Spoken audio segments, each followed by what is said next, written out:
Einstein famously said that no problem can be solved from the same level of consciousness that created it. My favorite quote is by Marshall McLuhan. I don't know who discovered water, but I thought it was a fish. So today, we're going to be examining the water in which we swim. To do that, I have to take you on an intellectual, psychological, spiritual roller coaster. I got to rattle your cage a little bit and give you some new tools. Because when the only tool you have is a hammer, every problem resembles a nail. Here's the human predicament the way I see it. So there's language, and I'm interested in what we could think if we didn't have language. You know, on Peter Gabriel 2, he says, I think in pictures, not in words. A lot of you, Mozart received symphonies. Robert Plant says he received Stairway to Heaven. So do you think in music? Do you think in images? Do you think in words? Those are the kind of questions we'll examine today. So, because we're, most of us, trapped in this language, we should examine it. And here are some funny things. There's no egg in eggplant nor ham in hamburger. If a vegetarian eats vegetables, what does a humanitarian eat? And we drive on parkways and we park on driveways. These are some funny, these are actual headlines that appeared that can be read two ways. I guess I should read them a lot. Everyone can read them? Good? No, read them. Squad helps dog bite victim. Man eating piranha mistakenly sold as pet fish. Juvenile court to try shooting defendant. So you can see that's one of the interesting things about language. But could language actually be a cage, a prison? The French psychiatrist Jacques Lacan said, language thinks me. Language thinks me. And then someone in our neighborhood, Werner Erhard, said, making it invented me. So what I'm interested in is what are our measures of success and why we do the things that we do, and that cause us to have anxiety and depression because, essentially, our thoughts are thinking us.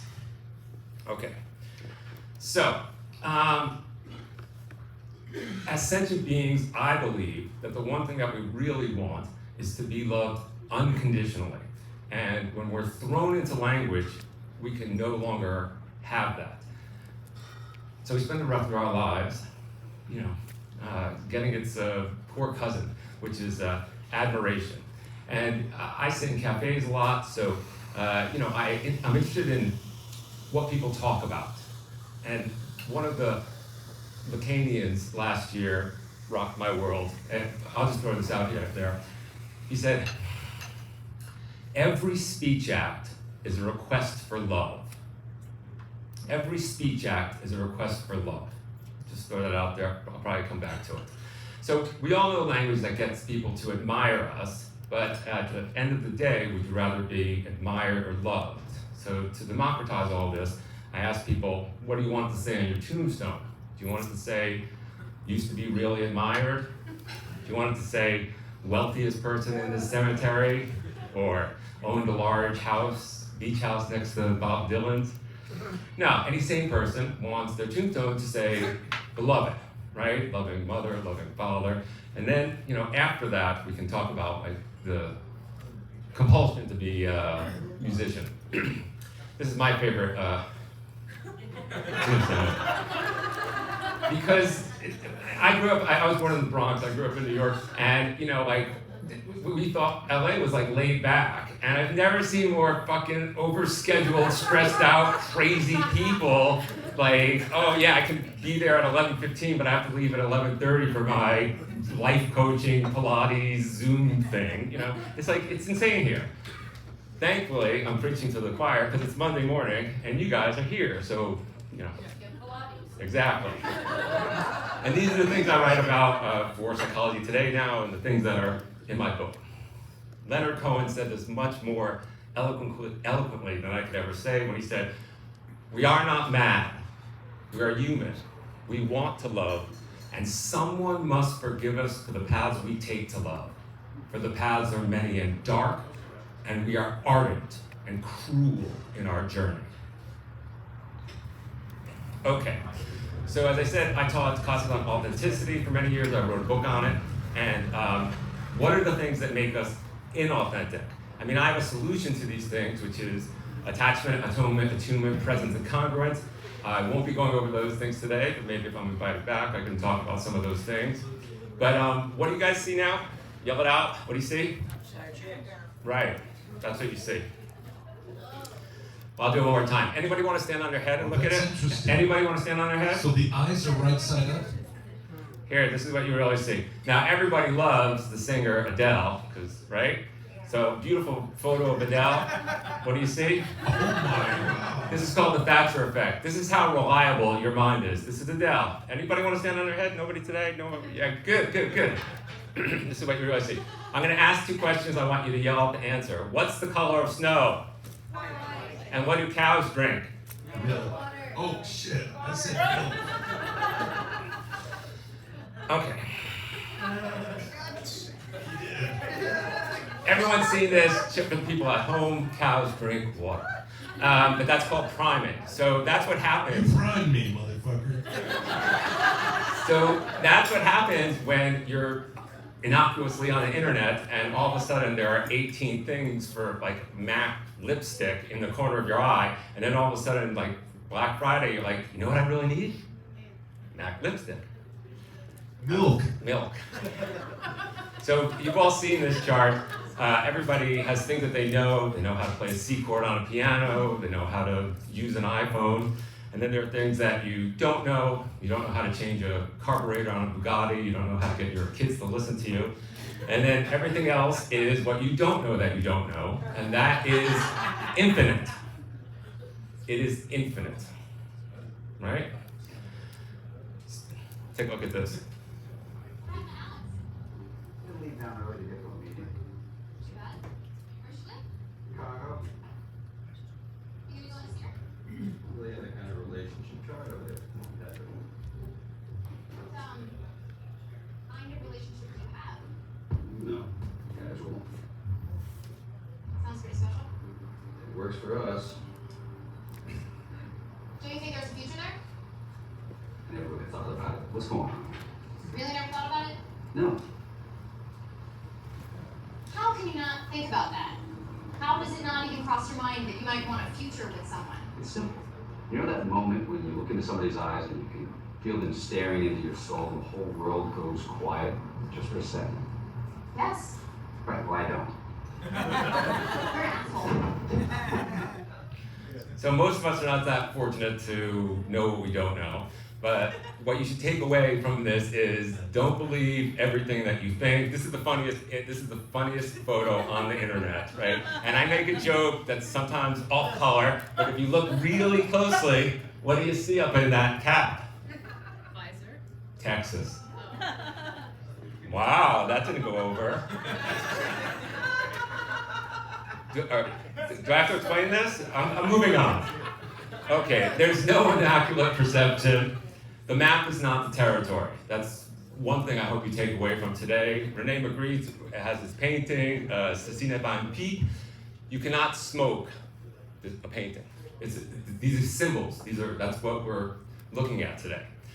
So all this kind of comes down to the human predicament, like who is the author of your desires? Why do you want the things that you want, and why do you think the things that you think? So that's the first level that we'll be analyzing today. The second one is our cultural predicament, this crazy society we live in. I brought this little clip for you to take a look at it. So how do we keep up with what we consider to be normal? You know, son, you're not a kid anymore. Oh, no, I go to health class. I already know all this stuff. Well, they don't teach you about everything in health class. Okay, Mr. Smartgrass? So just listen. When boys and girls get a little older, they start getting interested in one another, right? You know, and non-binary people, agender, intergender, FTX, gender fluid people. Because we're just boys and girls now, and they're not girls, they're women. Yeah, okay, sure. Well, my point is that sex is it's a very important decision. How are you defining sex? Sex is different things to different people. I guess when a penis goes into a vagina, What if there's 2 men, or 2 women, or more? more, How would you define sex with multiple simultaneous partners? Or what if somebody's undergone genital reconstruction, or is intersex? No, but I'm just talking about normal, straight. Normal. Come on, Dad. Okay, here we go. Let me ask you this. So you're attracted to women. Yes, but I'm young. Is Emily a woman? Biologically. Okay. You're attracted to women. Emily's a woman. So if you were to have sex with Emily, I wouldn't just have sex with Emily. We'd have to make that decision together. Homecoming's not an excuse to ignore consent. I'm not saying to ignore consent. I never said ignore consent. You and Emily, right, consensually decide to have sex. Vaginal? Yes. Just two of us. How do you keep it remote? That's just the two of you go. And I'm playing the traditional male role. Go to homecoming. You seem like you really wanted to talk about this. No, I don't want to talk about anything. Please do. Out. Thank you. Don't forget your first touch. Hey, Dad. Yeah. How do I look? You look very handsome, son. That's gender coding, but Get out of my house! I love that. What's that from? It's some young comedian. I'll get it for you. It's on YouTube. It's yeah. Great. But you can see on the first level we have the human predicament, and then we're living in this crazy society. Thomas Kuhn, philosopher of science in the 60s, said that the paradigm shifts every 25 years. I think right now, like, I don't even, are we at war today? Well, are we? I don't know anything right now. Like if I don't have my phone vibrating, so the paradigm is shifting faster than we can keep up with it. Okay, well, let me go back to that. So the third thing is the artist predicament. And yeah, let me see what I have to say about that. So the reason I use the word predicament is because we all live in this system of capitalism. We all have to earn a living. So we have this persona on the outside, and Los Angeles is this very strange place. It's always like, put your best foot forward. But I feel as if, this is my own bias, there are fair weather friends, when you start winning awards, you get phone calls from people who you haven't seen in 10 years. But, if you're just an average person living life, like, you get ghosted. It's weird. So the distinction I'd love to make today, which I'll come back to at the end, is for me, the greatest privilege is the freedom to be creative. And so an ex-girlfriend called me up and said, what do you want to say on your tombstone? I said, was creative. Because it's a privilege. We're not running from bears and dinosaurs. I'm not working in a coal mine or the com factory or something. So now let's take a look at what the place of artists have been for, at least since the Renaissance, in our society. So we have this canon. If you study literature, you call it the dead white males, the Judeo-Christian patriarchy or hegemony. And then artists have been, progressing or wanting our culture to move forward in some ways. There are different iterations. In my book I wrote, if you went up to a feudal lord in 1380 and said, someday these serfs are going to ride horses to a factory and be paid in shillings, right? He'd say, no. Feudalism is the highest form of interaction ever made. So when people look back on us, if there are already humans left in 200 years, they'll think we're essentially dinosaurs. So again, this section is just on the artist's place in moving forward. And I think all of this was said by Nietzsche in section 76 of the Gay Science. I'm not going to read the whole thing, but we have to have some agreement to interact. Language, stories, myths, music, things like that. And, at this point in time, the way I see our predicament is that we have conservatives trying to conserve the old white male Judeo-Christian hegemony, and then we have the progressives who are, progressing. And so all of us artists, I think, are on the right side of history because we're trying to bring the next incarnation of a more equitable society. Okay, now, under the fourth level is the musician's predicament. And this is what I always wonder. Where do songs come from? There's probably 30% of you that's, will say me. And then there's probably about 30% of you that would say her. And then I don't know what the other people would say. AI. AI, right.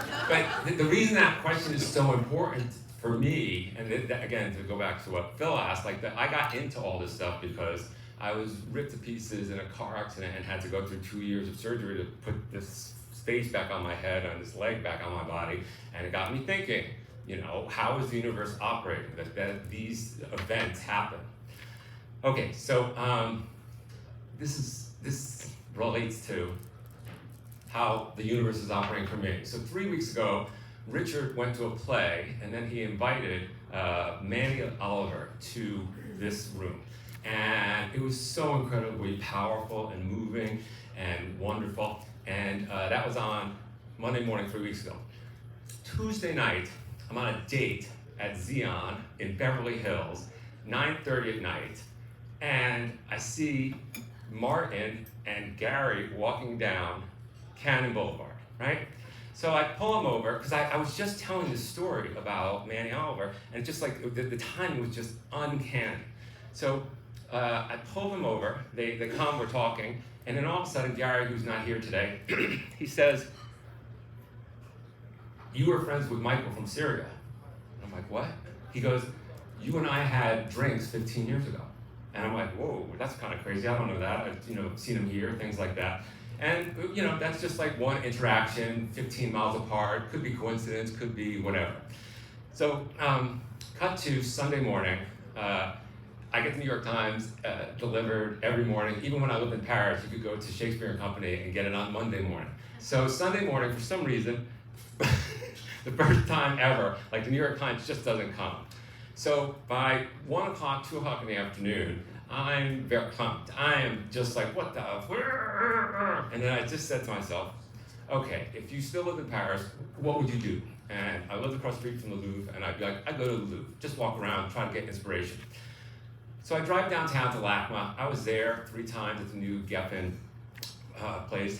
I walk around LACMA, and by now it's 4 o'clock, and I'm 60 years old, so 4 o'clock is nap time, right? But instead, I bump into Martin and Gary for the 3rd time in the 3rd city in 7 days.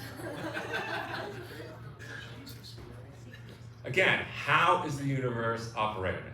And then I saw him again on... It's just, again, I'm not adding more unknown to the already unknown, but go back, answer the question, like when you get in the flow and you're there, and that's the best I think that any of us can do, is know the preconditions to be in the flow.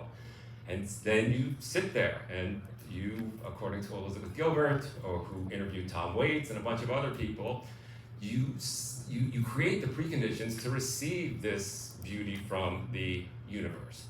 And that segues perfectly into the last part, what is the way out? So in teaching all these things from all the degrees in philosophy and psychology and Buddhism and Hinduism, the choice is ours. The glass is either half full or half empty. It's not up to the glass, it's up to us. So it's our choice. And what I've learned is the mind is a meaning-making machine, and it's built to create woulda, coulda, shoulda, didn'ts, which are essentially resentments. Oh, I'd be happy now if my parents didn't get divorced. Oh, blah, blah, blah, blah, blah. And when I teach this course at Aslan, at some point in time, I'll say, okay, everybody raise your hands, raise your hands. On the count of 3, I'd like you to clap last Thursday. 1, 2, clap last Thursday. You can't change the past. What good does it do complaining about it? Right? So if you want to be happy, accept. It is what it is, right? Okay, so here are some tools for creating a meaningful life as musicians in these incredibly pivotal times. Nietzsche, again, create your life as if you were creating a work of art, right? Be the poet of your life. And, after you've sorted yourself out, there's a great meaning in being of service to others, trying to leave the world a better place than you found it. And the one thing that I think that's so incredibly beautiful about what Richard and Phil created is this authentic community. People just here, and they have the same loves and passions, and it's just amazing to be able to just sit here and eat, and I think that's the most beautiful thing. So I thank them. And then to me, to put it all together, I'll leave you with this quote. Oh, those Greeks, they knew how to live. What is required for that is to stop courageously at the surface, to adore appearance, to believe in forms, tones, words, and the whole Olympus of appearance. Those Greeks were superficial out of profundity. And is that not what precisely we are coming back to, we daredevils of the spirit who have climbed the highest and most dangerous peak of present thought and looked around from up there? We who have looked down from there, are we not precisely, in this respect, Greeks, adorers of forms, of tones, of words, and therefore artists? And if that doesn't inspire you, maybe this will. Here's a new definition of hell. On your last day on earth, the person you became